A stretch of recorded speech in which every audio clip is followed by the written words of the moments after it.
Okay, so hello everyone, and welcome to my talk about decorators in Python.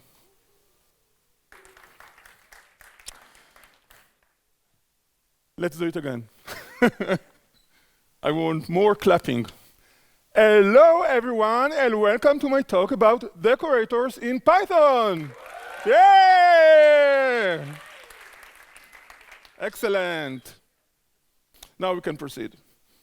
Okay, so few words about me. Who am I? So my name is Haim Michael, and I was born in Rehovot, and I'm into coding since I was a kid. In the beginning, it was a hobby, but at some point, it became a way to make my living. I don't know what is going to happen in the near future, but for now, I'm making my living from coding, and especially from teaching. Now, if you recognize this computer model, search on Google, and then you will know how old am I. Okay, so I do love teaching. I teach a lot, especially IT companies. I deliver training to software developers, but also in academic places, colleges, universities. And it's not just about Python. Well, Python is the greatest, the most fun, beautiful. It is actually fun coding in Python. I do say that since I first met with Python, but my background is many other programming languages, and because my love is not only teaching, but also learning and exploring, so I continuously learn and find new programming languages, especially in the programming languages domain, but also in other domains. And that's it, and now we want to talk about decorators. So before we start, just that we be all of us on the same page, I just want to remind you that a function is an object, every function is an object, and that's it. You probably know that already. And now let's talk about decorators a bit. So what are decorators? What is it about? So it's not something unique to Python. You can find variation of decorators in other programming languages. You can find attributes in C#, annotations in Java, Scala, Kotlin. We have decorators in TypeScript, and so on. So what does it mean? It means that we can learn from things that happen with other programming languages, and maybe adopt some of the things that happen there and do it in Python, and the other way around, of course. If we know it in Python, we can get inspiration for what we see in Python and bring new stuff to the other programming languages. So just a sample, maybe you have already you're familiar with it. If you want to turn a class to a data class, just put the @data class decorator on top of your class definition, and magic. Things happen. Immediately new functions are defined for you automatically, and you can use point as a data class. Another example, Typer. Who is familiar with Typer? Anyone? Fast API? Do you like Fast API? Check Typer. It comes from the same developers, the same developer, actually. So just check it out. Very simple, and the use of decorators make it even simpler. Okay, so now let's try to explain how do we develop a new decorator, because you are developers, you want to develop new decorators to do something with them. So how do we develop a new decorator?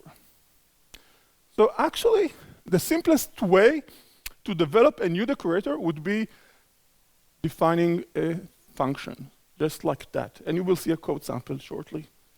It is so simple. It's amazing how simple. For instance, here in this code sample, we have the function foo. And if we develop the decorator that its name is decorator, for instance, then it means that whenever you see the @decorator on top of a function, such as the function foo, it is actually about calling the decorator, which is the function, that its name is decorator, passing over foo, and getting something back that will be assigned to foo. I just want to remind you, every function is an object, and when you define a function, it is actually a variable that holds the reference for that object. So let's start with a code sample to understand exactly what happens here. So in this code sample, we have the function getGreeting. It is a simple function that returns the string good morning.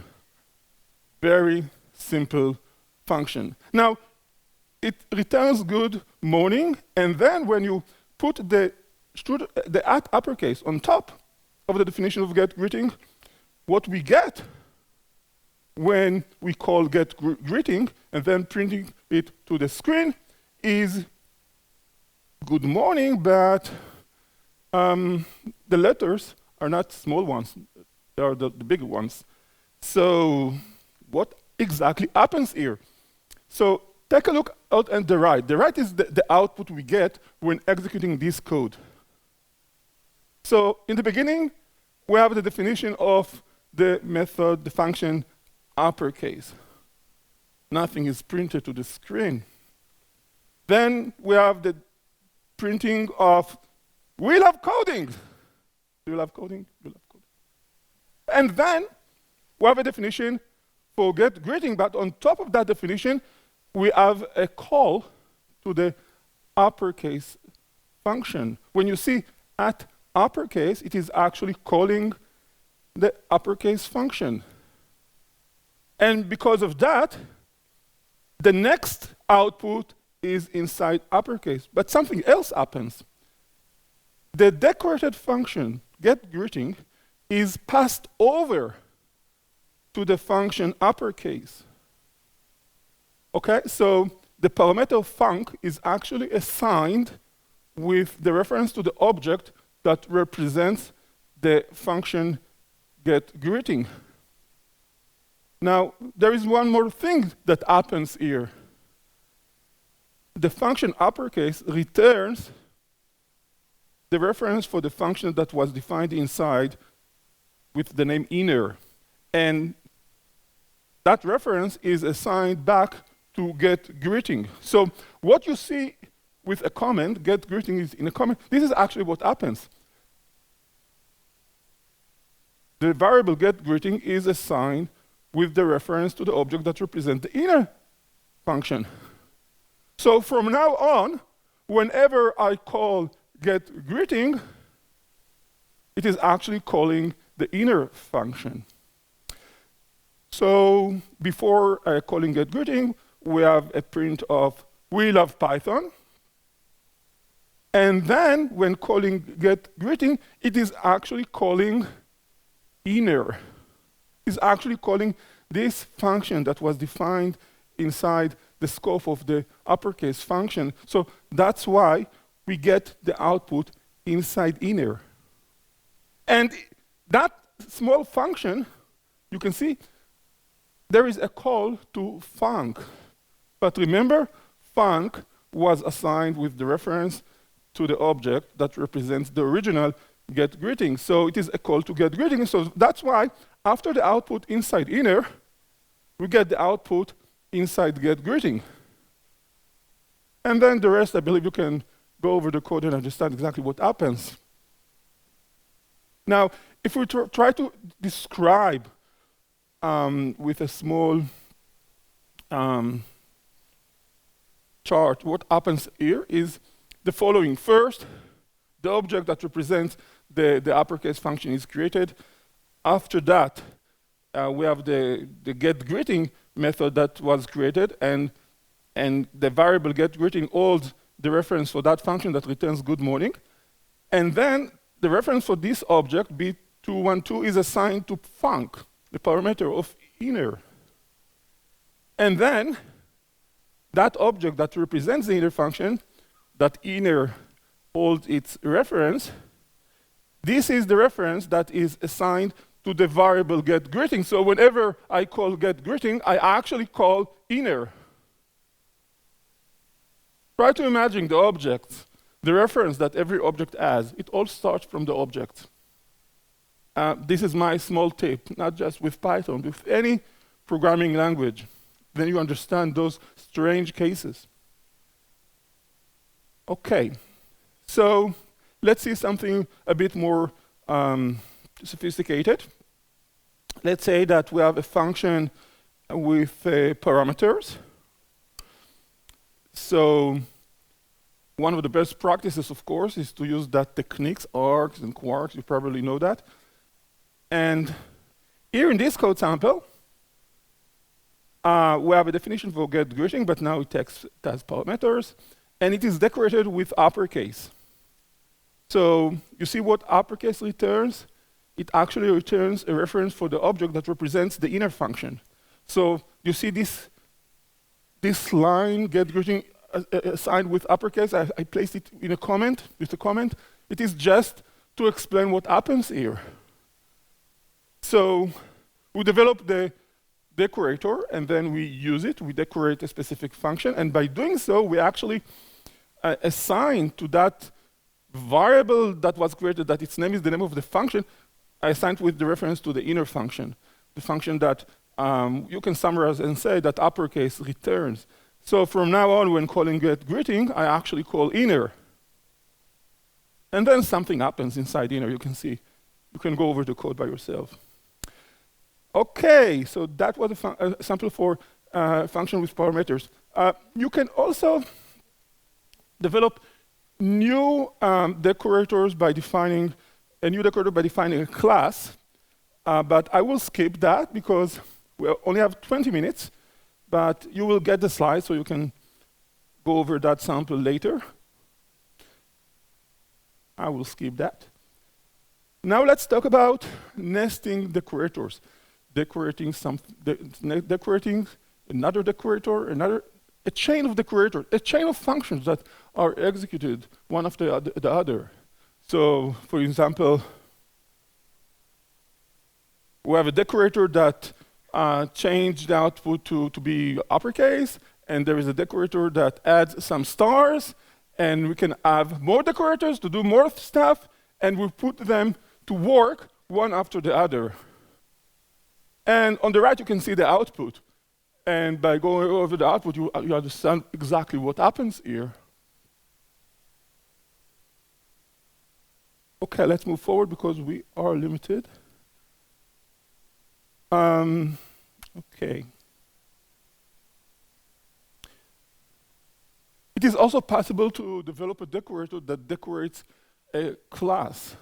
Actually, when you define a class, then you can treat the object that was created later as a function. So it is actually the same story. So here, we have a code sample for decorating a class.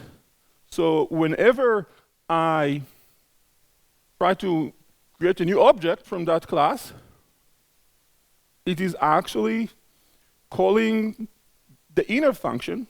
Now, just think about what I have just explained and think about those things that happen here. So it's not just about assigning OB1 with a new object. We also get some text printed to the console. Well, that would be a better version, of course. Now, we can also develop decorators that take arguments in order to configure the way that decorator works. In that case, if we develop the decorator by defining a new function, it will be a new function, and then there is an inner function, and there is another inner function, and we get something like what I've just pointed over here is also possible. Now let's talk about real-world examples, stuff that you can find, develop using decorators that can help us, decorators that simplify our development work, decorators that allow us to develop a product, an application, and later allow other developers that we don't allow them to touch the code to make some tweaks to that product or a framework, for instance. So, measuring execution time. This is a basic sample to start with. So I attach the decorator stopper to a function. I want to measure the execution time of that function, and then whenever I call that function, it is actually calling that inner function, as we have already explained, and something happens, and data is printed to the screen, for instance. Logging messages, you want to add logging to your system, so you can develop a decorator and later use that decorator. Well, it can be using decorators developed by others who thought about it and develop a library, a framework. So it becomes very, very simple to add logging to your system. RESTful web services, Fast API. If you are not familiar with Fast API, check it out. Simple, the code concise, the learning curve is very simple, and look, he developed decorators we use for creating RESTful web services. And by the way, I must share with you, eventually, things that happen with one programming language happen with other programming languages. You can say developers copy from other programming languages. I prefer getting some inspiration. So things that happen in Python can also happen in other programming languages. Caching data. You're familiar with the concept of caching in order to improve the performance. So you can easily develop a decorator. Just think about that inner function I explained in the beginning of this talk. Here I'm showing a sample for using a cache tool, but you can find other libraries. You can develop your own library if you want. And of course, the one I mentioned at the beginning, CLI applications, when you use Typer and you use those decorators you develop for us, it becomes very simple. Now I want to use my last 2.5 minutes for talking about best practices and also some tips. So the first, if you start developing decorators, I recommend on using the functools.wraps, because as I have explained, calling getGreeting is actually calling another function, the inner function. And if you have attributes attached to that original getGreeting, you want them to remain. You don't want developers that don't know how the decorators work to find themselves confused or creating new bugs. Of course, args, quarks. Well, in most cases, I prefer, maybe depends, but usually this is the best practice. Documentation, of course. Well, this tip is for everyone. If you don't document, then it is a problem to get back to something you did a long time ago. And it is a problem for others to join your work. SRP principle. Well, there are 5 principles in object-oriented programming known as SOLID. The first is single responsibility principle. If you develop a decorator, then any change you introduce in your code should serve the purpose for which the decorator was developed. Don't put inside that decorator other stuff. Just as when developing a class or a library, stick to the purpose for which the library was created or the class was defined. A highly important principle. Handle exception properly. And probably don't invent the wheel. Don't do something that already was done. Maybe the decorator that was already developed is good enough and you waste your time. And unit testing, of course, it is a must. And type inting as well. And now a few tips, because we are out of time. Learn from others. Explore decorators that were developed by others. This tip is valid for anything, but especially if you're doing stuff using new techniques, do it step by step. Start with simple decorators, and then gradually move forward. And try to get some inspiration, not just from others that develop decorators in Python, but also in other programming languages. And that's it. And here is a QR code. You can scan it to get the slides, as well as the other goodies I have scattered all over. You can find later the information about that stuff. I have a newsletter, a big group on Facebook. I have Decorators course on Udemy. You can scan, get it for free. Just pay attention to the... And I also, there is a coupon for Extreme Python, if you are interested. And now is the time for questions, please. Because very important. Don't stay in your seats, please. Don't move. Don't move. Just a moment. Now maybe I try a selfie. Wait a moment. Don't move, don't move. Okay, I tried. And that's it. And thank you very much for attending this talk.